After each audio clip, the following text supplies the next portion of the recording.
देखिए, इस वीडियो में हम क्लास 10th का एक सवाल करेंगे, ठीक है। मैं चाह रहा हूँ जो सवाल आपको कराऊँ, मैं लिख तो नहीं रहा हूँ, बट मैं जो कहूँगा उससे आपको कम्प्लीटली समझ में आ जाएगा और आप कोशिश करिए प्रैक्टिकली चीज़ों को समझने के लिए, तो आप क्वेश्चन का आंसर ज़्यादा अच्छा से कर पाएंगे, ठीक है। तो देखिए, सवाल एक इतिहास का इस प्रकार से है।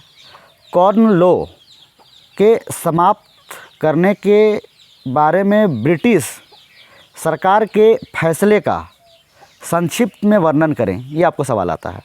सवाल क्या पूछ रहा है कि कॉर्न लॉ जो ब्रिटिश सरकार ने समाप्त कर दिया, तो उस फैसले से उसका प्रभाव क्या पड़ा ब्रिटेन के अंदर, ये सवाल आपको पूछ रहा है। तो इसको समझने से पहले आपको ये समझना पड़ेगा कि कॉर्न लॉ है क्या। मैं आपको पहले कॉर्न लॉ समझा देता हूँ, कॉर्न लॉ क्या है। कभी कभी जॉइंट में क्वेश्चन आता है कि कॉर्न लॉ क्या है, ऐसा भी होता है। देखिए, कॉर्न लॉ क्या है। कॉर्न यानी कि मक्का को बोलते हैं, यानी कि जो ब्रिटेन के जो मक्का थे या फिर जो वहाँ के जो अनाज उपजाए जाते थे वो वहीं पर बिके और बाहर का जो माल है वो ब्रिटेन के अंदर ना आए, इसको लेकर एक कानून बनाया गया था ब्रिटेन की सरकार के द्वारा, तो जिसे कॉर्न लॉ के नाम से जाना जाता है।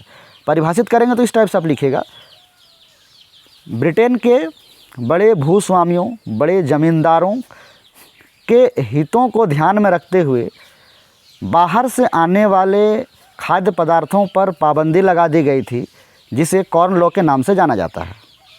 अब इस कॉर्न लॉ को जब ब्रिटेन की सरकार ने समाप्त कर दिया, तो उससे ब्रिटेन पर उसका क्या प्रभाव पड़ा, ये आपको पूछ रहा है। तो आप लिखेंगे जैसे कैसे, देखिए, कॉर्न लॉ के समाप्त करने से ब्रिटेन पर निम्नलिखित प्रभाव पड़े या ब्रिटेन पर निम्नलिखित प्रभाव पड़ा।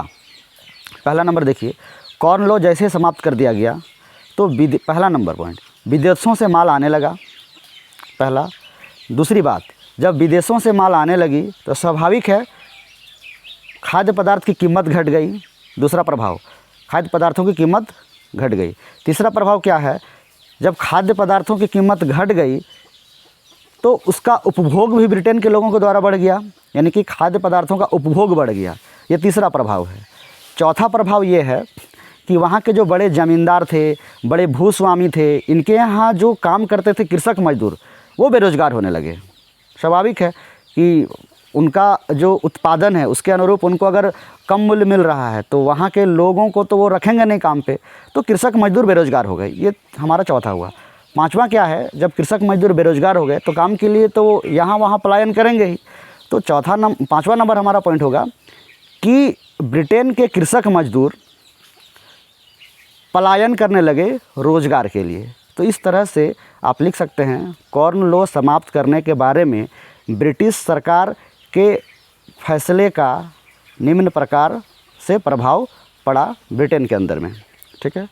तो इस वीडियो में इतना ही, फिर मिलते हैं अगले वीडियो में। धन्यवाद।